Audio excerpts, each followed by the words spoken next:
Auteurism, the critical theory that a director is the primary creative force in a film, has produced plenty of follies, but its search for unsung auteurs has occasionally borne fruit. Among the most famous of these quote-unquote discoveries is Edgar G. Ulmer, whose thematic and cinematic refinement belied his film's often poverty row origins. His thriller, Strange Illusion, is a good example of why his work fascinates critics. It is nonetheless deeply flawed in Hollywood terms. The production values are iffy, though inventive. The acting is uneven at best, and the story strains credibility to the breaking point. The film begins with a dream in which college student Paul Cartwright, Jimmy Lydon, receives a message from his dead father admonishing him to protect his mother Virginia, Sally Eilers, from an unidentified predator. Disturbing in itself, the dream really begins to haunt Paul when it seems to be coming true. This unusual setup is made even odder by the fact that all of the characters, including Paul, recognize the absurdity of believing the dream is prophetic. Nonetheless, loyal to the memory of his father, he insists on acting on the warnings.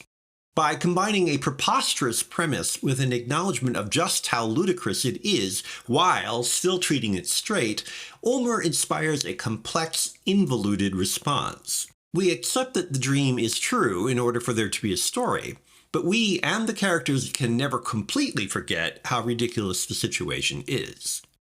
Despite parallels to the story of Hamlet, there is no literal ghost, and the obvious Freudian overtones in Paul's relationship with his mother and distrust of her lover, Brett Curtis, Warren William, are not emphasized. In fact, cliché Oedipal explanations are practically part of the film's devious strategies, since the proposal to treat Paul's supposed condition comes from psychiatrist Dr. Muhlbach, Charles Arndt, the chief villain. It is as if Ulmer and his writers wanted viewers to comfort themselves with pat, knowing explanations only to have them undercut.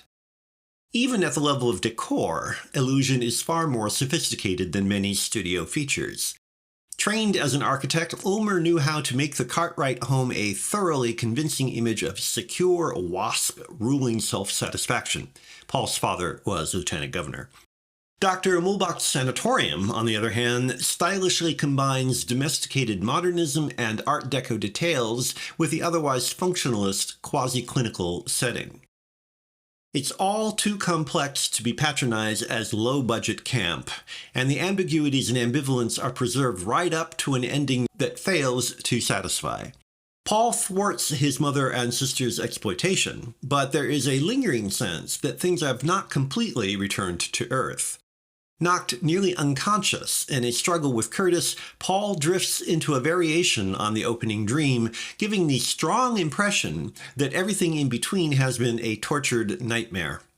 The uncertainty that hovers throughout makes Strange Illusion a little tough to like, but even tougher to dismiss.